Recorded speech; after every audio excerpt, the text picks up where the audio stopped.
Hello, everyone, and welcome again to another Teacher Joseph podcast.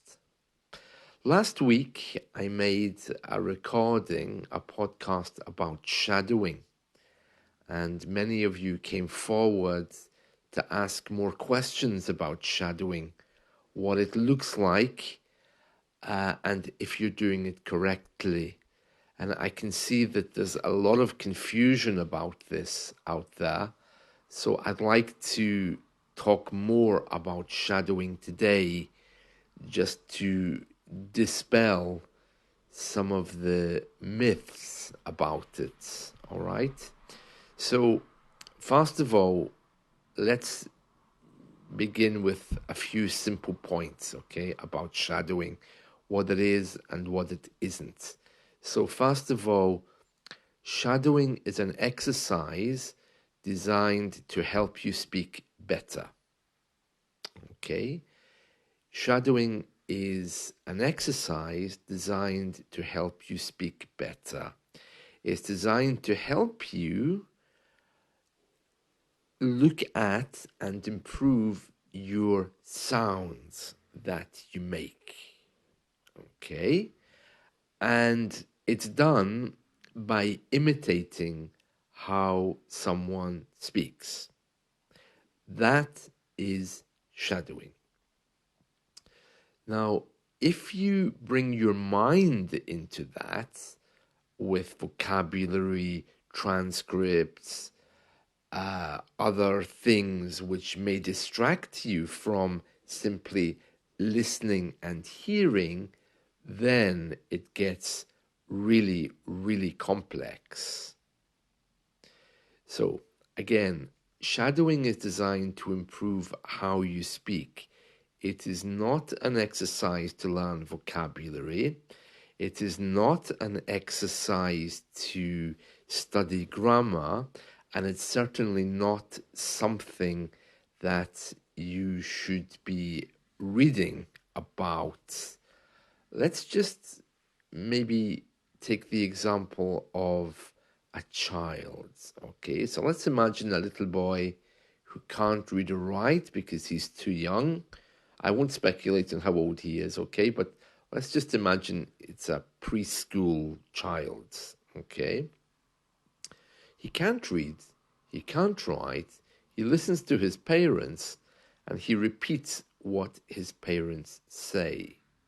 He has no idea of meanings.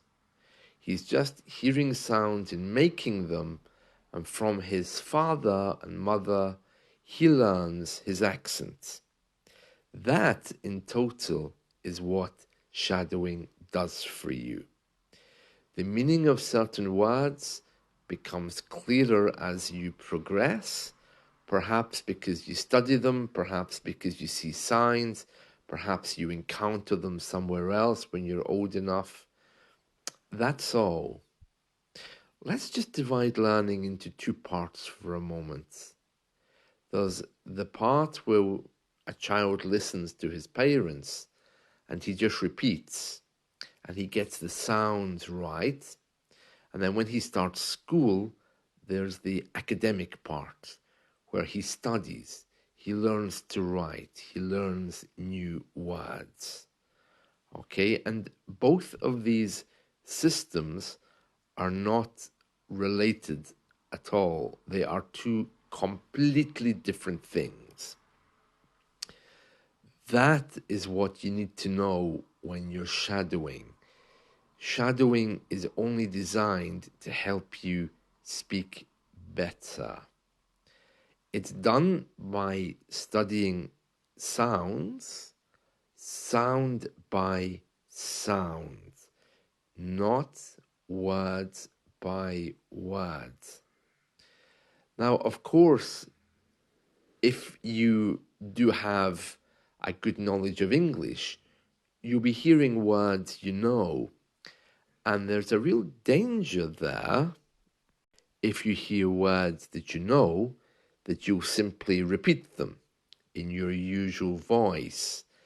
And that, of course, isn't shadowing, that's studying or remembering a word that you've heard before.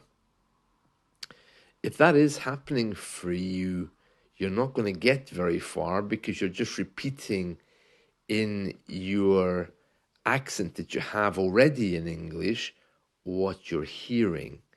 You need to be breaking out of that and forcing yourself to really imitate the speaker.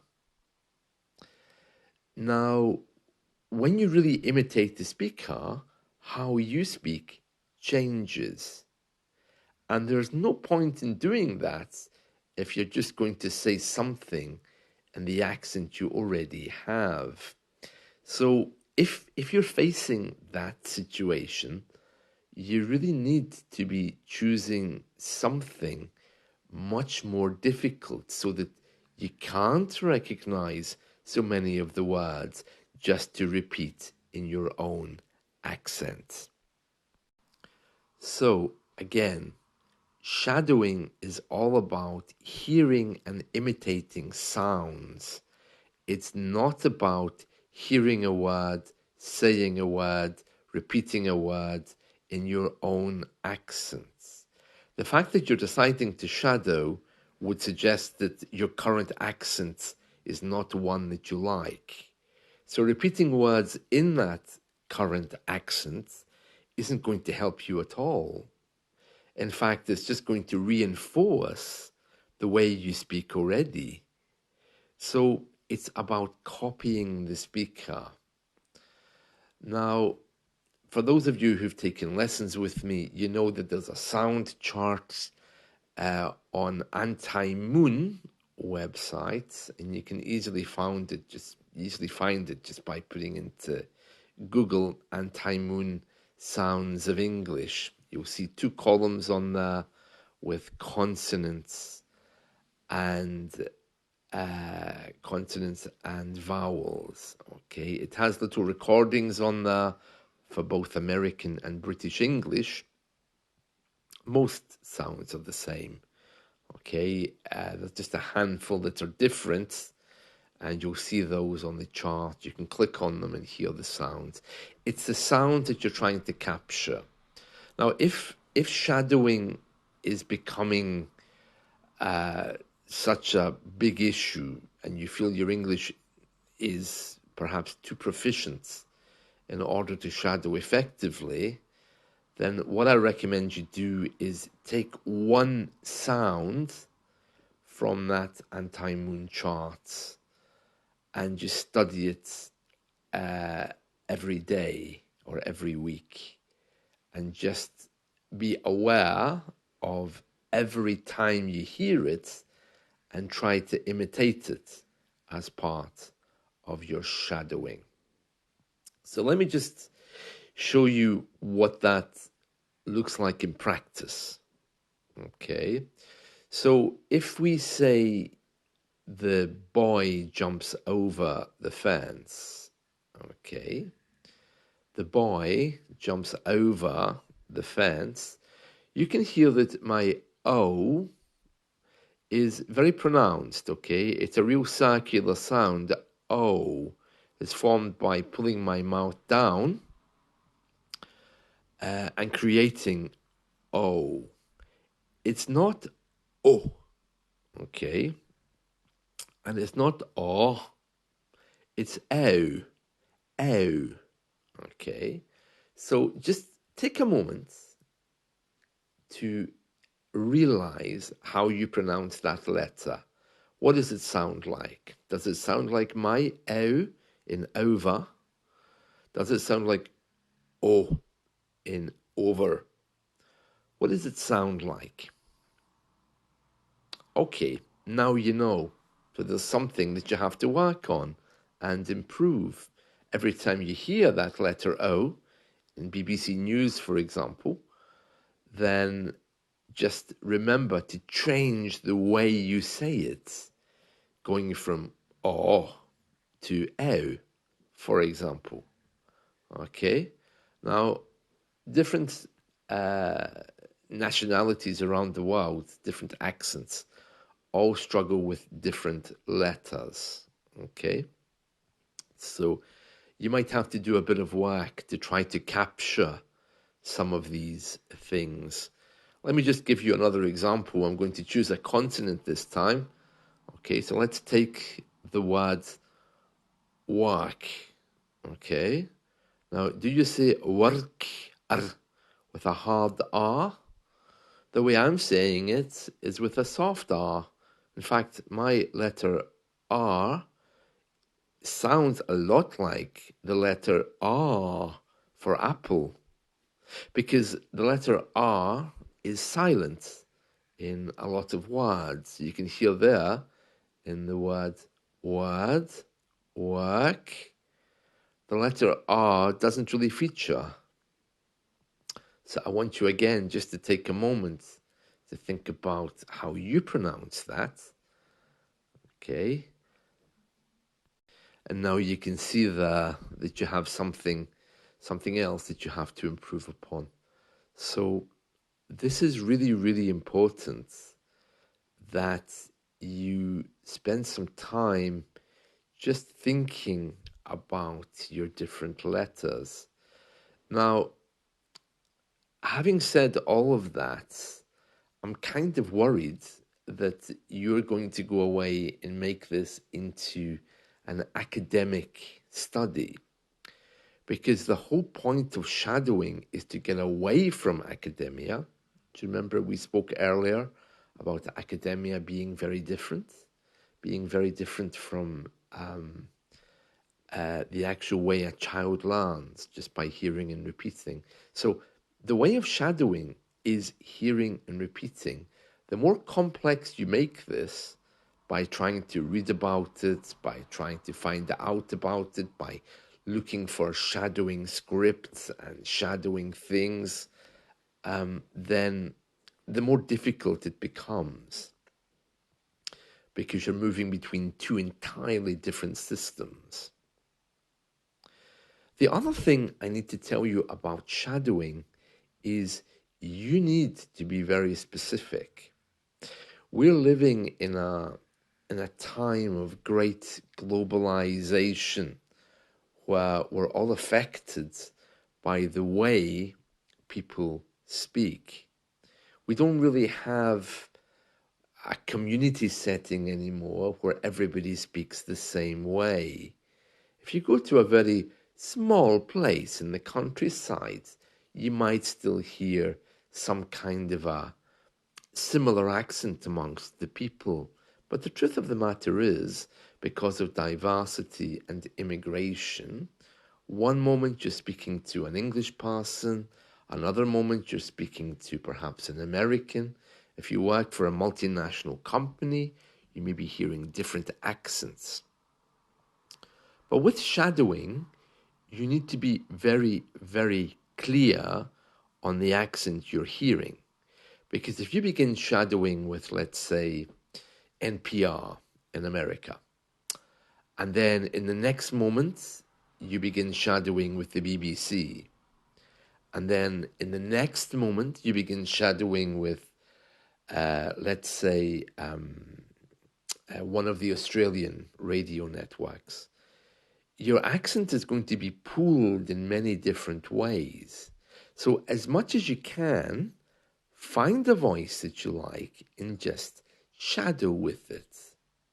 Because the more you go around the world, the more confusing it's going to get for you, because we all pronounce our sounds a little bit differently. If you like my accent and you like these podcasts, just shadow with them. Repeat what I'm saying, but remember, you're imitating my sounds, not repeating my words. Okay? But find a presenter, somebody you like, and make that decision about how you want to sound like. Now, this might sound like a kind of an easy question with an easy answer. You might just say, oh, well, London, oh, well, America. But of course, even within those areas, you're going to get a lot of diversity, especially here in the UK. I mean, the people who read our news come from all over the world.